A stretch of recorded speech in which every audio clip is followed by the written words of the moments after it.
Bismillahirrahmanirrahim. Assalamualaikum warahmatullahi wabarakatuh. Perkenalkan, kami dari kelompok 4. Di sini kami akan mempresentasikan sebuah materi mengenai negara dan warga negara. Sebelumnya, perkenalkan nama saya Ilsan Firmansyah sebagai pemateri pertama, Miftahul Jannah Effendi sebagai pemateri kedua, Andini Maulida sebagai pemateri ketiga, dan yang terakhir ada Citra Lestari Utami sebagai pemateri keempat. Langsung saja ke pemateri pertama yang akan disampaikan oleh saya sendiri, yang akan membahas mengenai pengertian negara, teori-teori terbentuknya negara, serta unsur-unsur terbentuknya negara.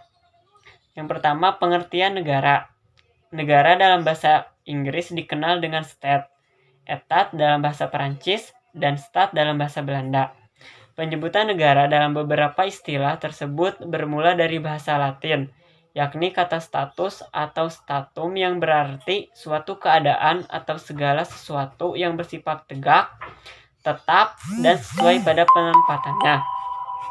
Pengertian konsep negara menurut beberapa ahli diantaranya yaitu ada menurut George Jelinek yang mengartikan negara sebagai sebuah bentuk organisasi kekuasaan dari sekumpulan orang yang mendiami suatu wilayah.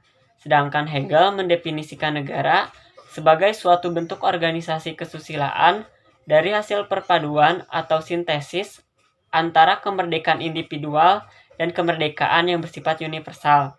Yang kedua ada teori-teori terbentuknya negara. Teori-teori terbentuknya negara terbagi menjadi 5 bagian. Yang pertama ada teori perjanjian masyarakat, yang kedua ada teori ketuhanan, yang ketiga ada teori kekuatan, yang keempat ada teori organis, dan yang kelima ada teori historis. Kita bahas satu-satu. Yang pertama ada teori perjanjian masyarakat. Teori ini menyatakan bahwa negara terbentuk berdasarkan hasil perjanjian masyarakat yang pada awalnya tidak mempunyai suatu organisasi pemerintahan. Yang kedua ada teori ketuhanan. Teori ini memiliki pendapat bahwa sebuah negara dan kekuasaan seseorang penguasa merupakan pemberian Tuhan, yang berarti asalnya dari Tuhan. Yang ketiga ada teori kekuatan. Teori ini memiliki pendapat bahwa kekuatan atau power menjadi sumber terbentuknya sebuah negara. Yang keempat ada teori organis. Teori ini menyatakan bahwa negara diibaratkan sebagai organisme makhluk hidup. Negara dapat disamakan dengan tulang belulang manusia, undang-undang sebagai pangkal syaraf, pemimpin sebagai kepala, dan masyarakat sebagai daging makhluk hidup. Yang kelima ada teori historis. Pada teori historis ini mengartikan bahwa negara merupakan suatu lembaga atau badan sosial yang tidak dibuat atau dibentuk tetapi muncul sesuai kebutuhan manusia secara evolusioner. Kemudian ada unsur terbentuknya negara. Secara universal, unsur-unsur untuk membentuk sebuah negara dibedakan dalam 2 unsur, yaitu unsur yang bersifat konstitutif dan yang kedua ada unsur yang bersifat deklaratif. Unsur konstitutif adalah unsur yang mutlak atau wajib terpenuhi ketika sebuah negara didirikan atau dibentuk. Sedangkan unsur deklaratif hanya terbentuk sebagai bentuk penerangan adanya sebuah negara. Unsur-unsur konstitutif terbentuknya negara meliputi beberapa komponen, yaitu memiliki rakyat, wilayah, dan pemerintahan. Unsur-unsur tersebut dikatakan sebagai unsur konstitutif sebagai syarat mutlak yang harus ada untuk mendirikan sebuah negara. Apabila terdapat salah satu dari 3 unsur konstitutif tidak terpenuhi, maka tidak dapat dikategorikan sebagai sebuah negara. Sedangkan unsur deklaratif terbentuknya negara, bahwa negara yang berdiri atau terbentuk harus diakui oleh negara lain sebagai sebuah negara, baik secara de facto maupun secara de jure. Komponen yang meliputi unsur konstitutif yaitu ada rakyat. Rakyat adalah salah satu unsur yang harus dipenuhi dalam membentuk sebuah negara. Negara sebagai sebuah organisasi resmi haruslah memiliki organisasi di dalamnya yang terdiri atas orang-orang yang ikut terlibat dalam kegiatan bernegara dan diberi nama warga negara. Kemudian ada wilayah. Wilayah merupakan bagian di muka bumi yang dijadikan tempat untuk melaksanakan roda organisasi oleh warga negara. Di dalam wilayah itulah, warga negara dapat melaksanakan kegiatan dari segala aspek kehidupan, baik kehidupan berbangsa maupun kehidupan bernegara, sesuai prinsip kedaulatan yang dimilikinya. Wilayah merupakan tempat berlakunya kekuasaan negara sesuai batas wilayah yang masing-masing. Adapun wilayah suatu negara meliputi wilayah daratan, lautan, dan udara. Kemudian yang ketiga ada pemerintahan.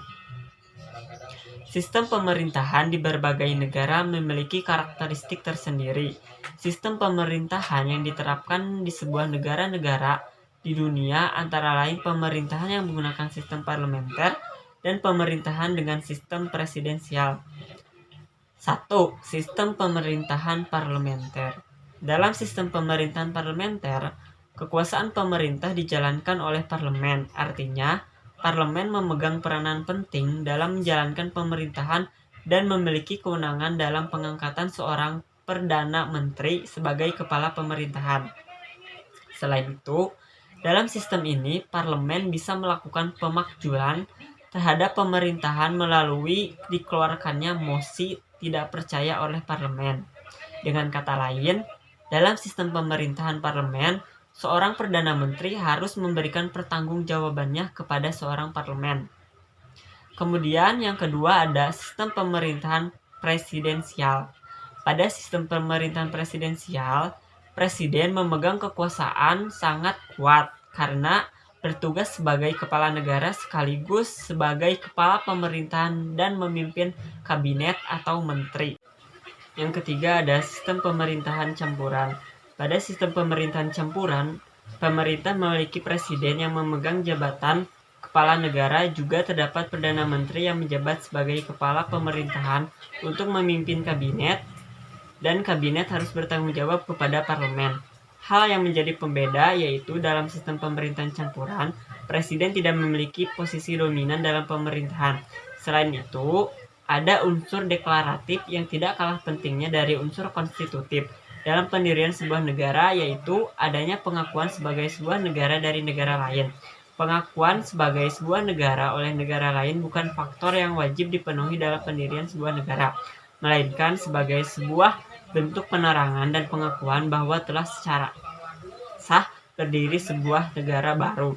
Dengan kata lain, adanya pengakuan dari negara lain sebagai sebuah bentuk kepercayaan atau trust suatu negara dalam penyelenggaraan hubungan diplomatik, baik secara bilateral maupun secara multilateral. Baik, saya akan melanjutkan materi kedua, yaitu bentuk negara. A. Negara kesatuan. Negara kesatuan adalah negara yang susunannya bersifat tunggal, atau negara yang tidak terdiri atas negara-negara bagian.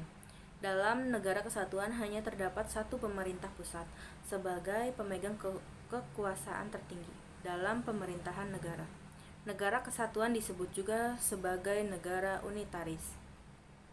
Negara kesatuan yang menggunakan sistem sentralisasi memiliki konsep dasar bahwa pemerintah pusat mengelola secara langsung mengenai segala aspek kehidupan dalam sebuah negara, sementara pemerintahan daerah menjadi pelaksana dari berbagai kebijakan yang dikeluarkan oleh pemerintahan pusat.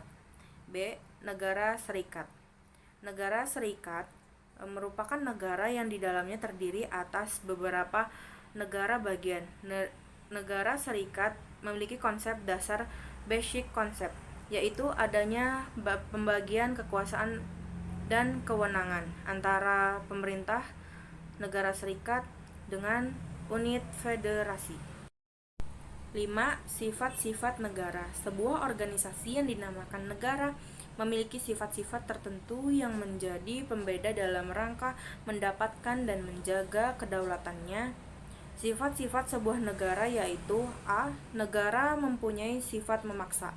Sifat memaksa artinya negara memiliki kekuasaan dan kewenangan dalam menggunakan kekerasan supaya kebijakan atau peraturan yang dibuat dapat ditaati oleh berbagai aspek kenegaraan. B. Memiliki sifat monopoli. Sifat monopoli maksudnya negara memiliki kekuasaan dan kewenangan dalam menggunakan sifat monopoli dalam penetapan tujuan negara untuk kepentingan rakyat atau untuk mencapai cita-cita sebuah negara. C. Memiliki sifat mencakup semuanya. Sifat negara ketiga yaitu mencakup semuanya, artinya negara memiliki kekuasaan dan kewenangan dalam menggunakan seluruh kebijakan ataupun aturan hukum yang ada berlaku bagi semua orang tanpa terkecuali. 6. Fungsi negara. A. Fungsi negara menurut John Locke. John Locke menjelaskan bahwa negara memiliki 3 fungsi, yaitu fungsi legislatif, artinya negara berfungsi untuk membuat dan menetapkan peraturan. Fungsi eksekutif, artinya negara yang berfungsi untuk melaksanakan peraturan. Fungsi federatif, artinya negara berfungsi untuk melaksanakan urusan luar negeri, perang, serta damai. B. Fungsi negara menurut Montesquieu. Montesquieu mengemukakan bahwa negara memiliki fungsi yang dibagi menjadi 3 buah kekuasaan yang saling terpisah. Teori mengenai pemisahan kekuasaan yaitu fungsi legislatif, kekuasaan untuk membuat dan menetapkan undang-undang. Fungsi eksekutif, kekuasaan untuk menjalankan undang-undang, dan fungsi yudikatif, kekuasaan untuk mengadili pihak-pihak yang melanggar undang-undang. 7. Negara Kesatuan Republik Indonesia. Negara Kesatuan Republik Indonesia merupakan negara kesatuan yang bentuk pemerintahannya berbentuk republik dan pembagian kekuasaannya menggunakan sistem desentralisasi. Sebagaimana pasal 1 ayat UUD NRI tahun 1945 menjelaskan bahwa Negara Kesatuan Republik Indonesia adalah negara kesatuan yang berbentuk republik. Pemerintahan daerah provinsi, pemerintahan daerah kabupaten dan kota mengatur dan menjalankan urusan pemerintahannya masing-masing berdasarkan asas otonomi dan tugas pembantuan. Tujuan Negara Kesatuan Republik Indonesia sesuai alinea 4 Pembukaan Undang-Undang Dasar Negara Republik Indonesia tahun 1945, yaitu melindungi segenap bangsa Indonesia dan seluruh tumpah darah Indonesia, memajukan kesejahteraan umum, mencerdaskan kehidupan bangsa, serta ikut melaksanakan ketertiban dunia yang berdasarkan kemerdekaan, perdamaian abadi, dan keadilan sosial. B. Warga negara. 1. Pengertian G. Murdoch menyatakan bahwa warga negara adalah suatu hak untuk berpartisipasi sebagai utuh dalam berbagai kegiatan struktur politik, sosial, dan kehidupan kultural, melalui pemberian ide, gagasan, bahkan ikut serta dalam menciptakan bentuk-bentuk atau formula yang tepat di dalamnya. Ketentuan Pasal 26 Ayat 1 Undang-Undang Dasar Negara Republik Indonesia tahun 1945 menegaskan bahwa warga negara Indonesia adalah orang-orang bahwa bangsa Indonesia asli dan orang-orang bangsa lain atau asing yang disahkan dan ditetapkan dengan undang-undang sebagai warga negara Indonesia. 2. Asas-asas kewarganegaraan. A. Asas ius sanguinis berdasarkan keturunan. Ius dalam bahasa Latin berarti hukum dan sanguinis artinya darah. Dengan demikian, ius sanguinis diartikan sebagai bentuk kewarganegaraan seseorang yang diperoleh dan ditentukan berdasarkan garis keturunan orang tersebut. B.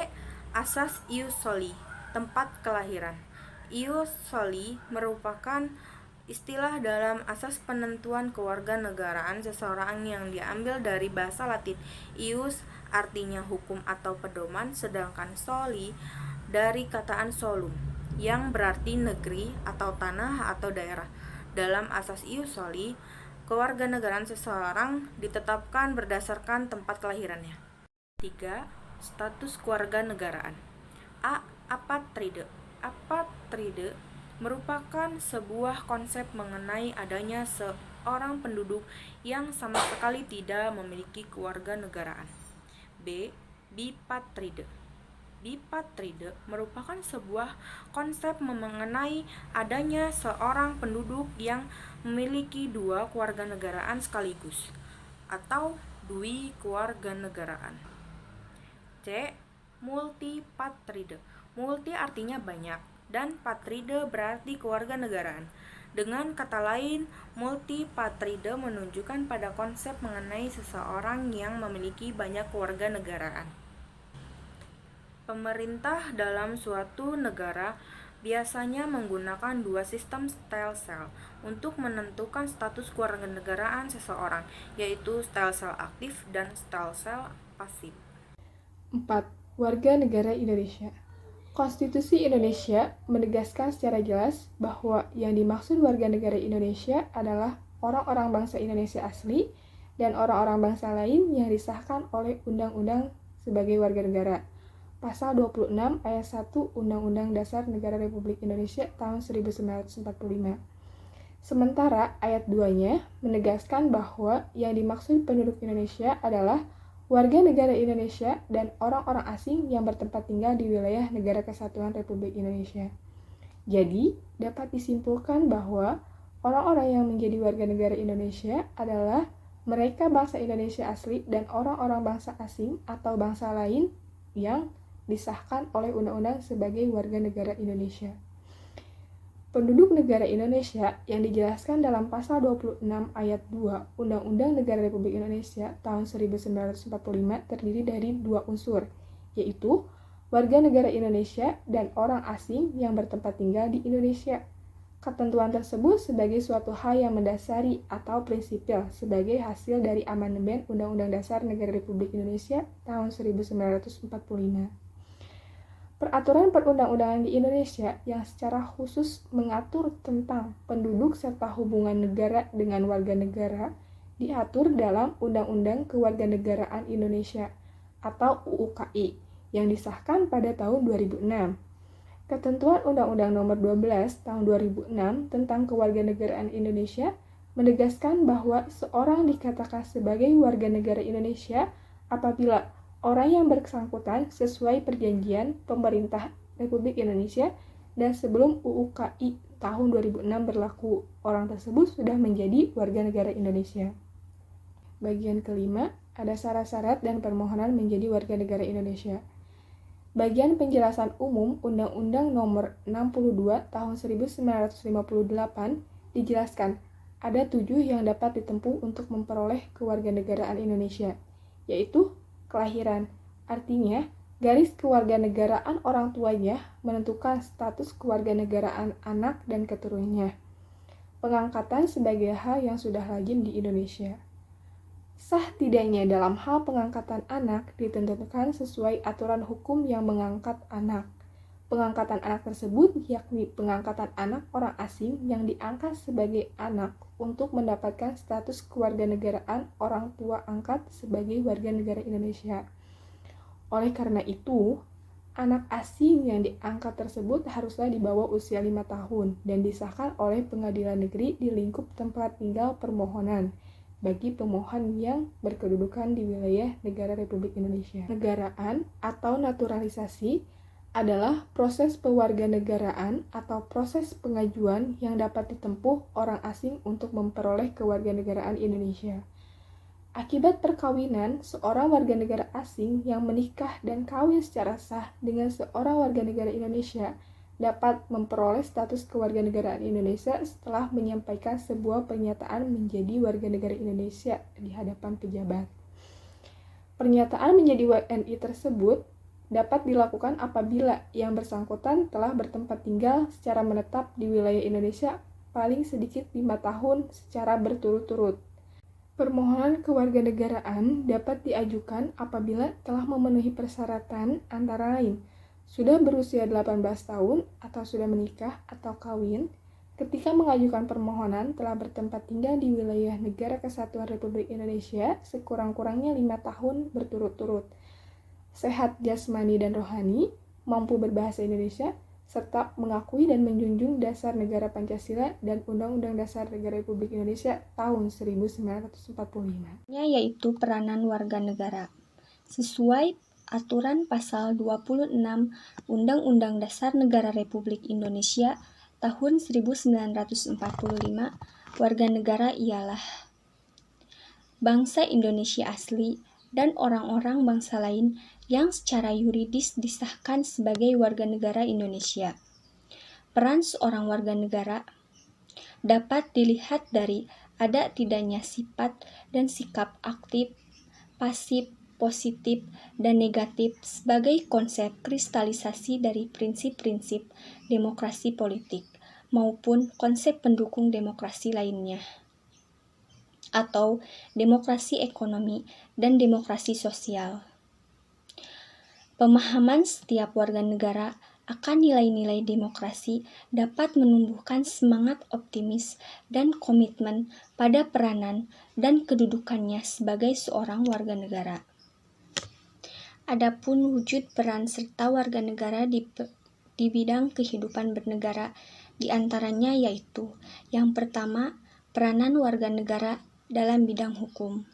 Peran serta warga negara dalam bidang hukum ini merupakan konsep yang sesuai dengan asas hukum atau aturan yang berlaku, yaitu jaminan persamaan di hadapan hukum atau dikenal dengan istilah equality before the law.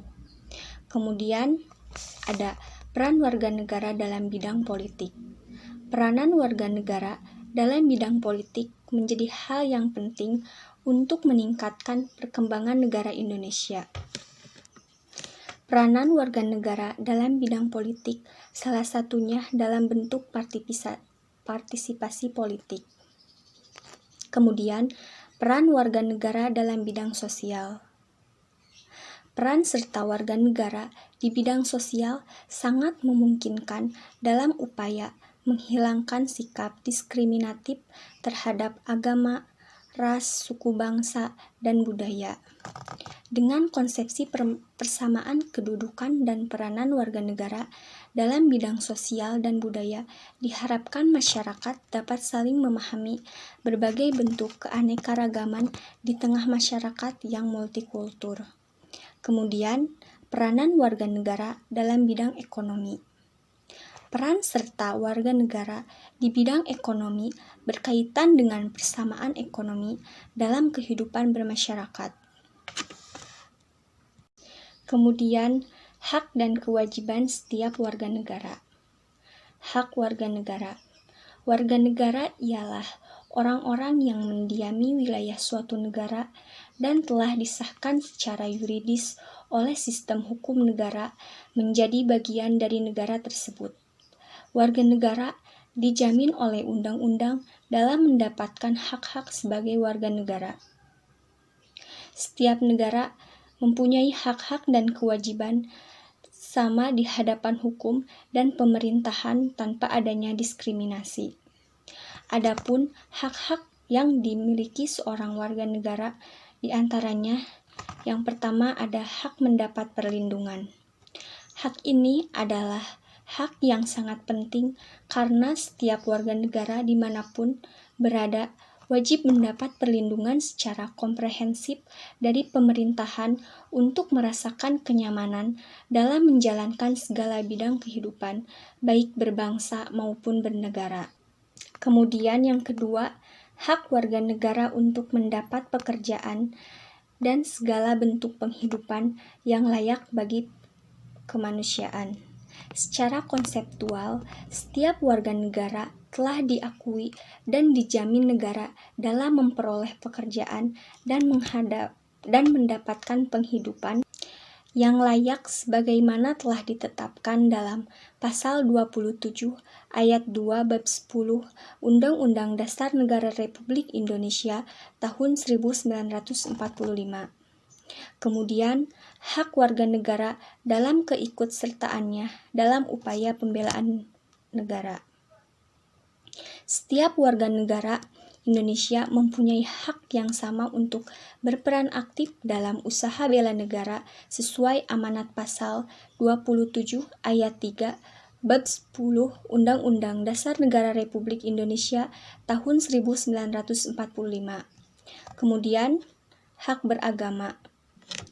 dalam pasal 29 ayat 2 Undang-Undang Dasar Negara Republik Indonesia tahun 1945, yaitu negara menjamin kemerdekaan tiap-tiap penduduk Indonesia untuk memeluk agamanya masing-masing dan beribadah sesuai agama dan kepercayaannya. Kemudian, hak warga negara dalam memperoleh pendidikan.